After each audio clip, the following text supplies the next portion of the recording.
জামালপুরে সব ধরনের সবজি বাজারে পাওয়া গেলেও অতিবৃষ্টিতে বাজারে সরবরাহ কিছুটা কম। তবে কাঁচা মরিচের দাম নিয়ে অস্বস্তিতে রয়েছেন ক্রেতারা। সকালে জামালপুরের পাইকারি সবজি বাজার ঘুরে দেখা গেছে সব ধরনের সবজির দাম কমেছে।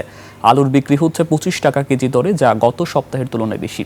পেঁয়াজ কেজিতে 10 থেকে 20 টাকা বেড়ে প্রতি কেজি বিক্রি হচ্ছে 40 থেকে 50 টাকা দরে। এছাড়া আদা ও রসুন কেজিতে 10 টাকা বৃদ্ধি পেয়েছে। কাঁচামরিচের দাম সপ্তাহের ব্যবধানে 80 থেকে 100 টাকা কমে বিক্রি হচ্ছে 280 টাকা দরে। এছাড়া ঝিঙা, চিচিঙ্গা, বেগুন, পটল, ঢ্যাঁড়স, লাউ, পেঁপে ও করলা সহ সব ধরনের সবজিতে কেজিতে দাম কমেছে 5 থেকে 10 টাকা পর্যন্ত। তবে কৃষকরা বলছেন অতিরিক্ত বৃষ্টির কারণে উৎপাদন কমেছে। কাঁচাবাজার পরিস্থিতির আরো খবর জানতে যুক্ত হচ্ছে জামালপুর প্রতিনিধি খন্দকার রাজু আহমেদ ফুয়াদের সঙ্গে। ফুয়াদ, নিশ্চয়ই আমাকে শুনতে পাচ্ছেন। ফুয়াদ, আপনার কাছে জানতে চাই, আমরা দেখছিলাম অতিবৃষ্টির কারণে কিছুটা বাজারে সরবরাহ কম। সর্বশেষ কি অবস্থা দেখছেন? ক্রেতা বিক্রেতাদের প্রতিক্রিয়াই বা কেমন? জি সুকান্ত, আপনি জানেন জামালপুরে বেশ গত কয়েকদিন থেকে টানা যে বৃষ্টি অব্যাহত চলছে, সেই বৃষ্টির কারণে কিন্তু সবজির সরবরাহটা অনেকটাই কমে গেছে।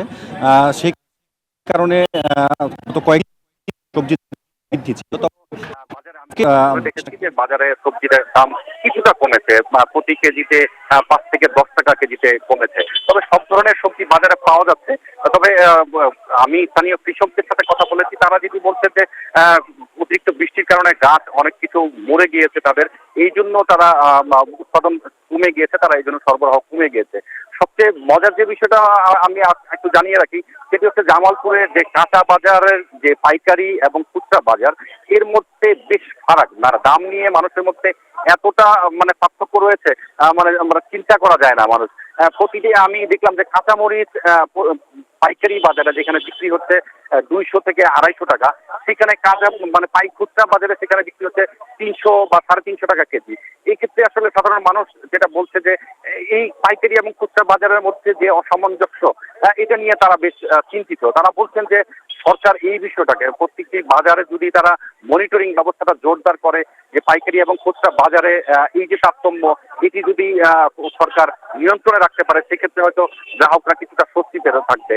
জামালপুরে আজকে সব ধরনের সবজিতেই 5 থেকে 10 টাকা কমেছে। তারপরেও এখন যে পরিমাণ দাম রয়েছে, সেক্ষেত্রে তারা বেশ চিন্তিত। প্রতিটি সবজি আপনি জানবেন যে 80 থেকে 100 টাকা, বেগুন, করলা, ঝিঙ্গা, যেগুলো সবজি আছে সবগুলোই 100 থেকে 80 থেকে 100 টাকার মধ্যে রয়েছে। এক্ষেত্রে ক্রেতারা আসলে তারা বেশ চিন্তিত রয়েছে। তারা বলছেন যে আমাদের আয়ের সাথে এই সঙ্গতিটি নেই ব্যয়ের, এই জন্য তারা খুব চিন্তার মধ্যে রয়েছে। তবে জামালপুরে সব ধরনের সবজি পাওয়া যাচ্ছে এই মুহূর্তে। আপাতত বৃষ্টি না হলে সরবরাহ ঠিক থাকবে। আমার কাছে এই ছিল জামালপুরের সর্বশেষ তথ্য। সুকান্ত। জি ফুয়াদ, আপনাকে অসংখ্য ধন্যবাদ। দর্শক, জামালপুরের বাজার পরিস্থিতির খবরাখবর জানাচ্ছিলেন রাজু আহমেদ ফুয়াদ।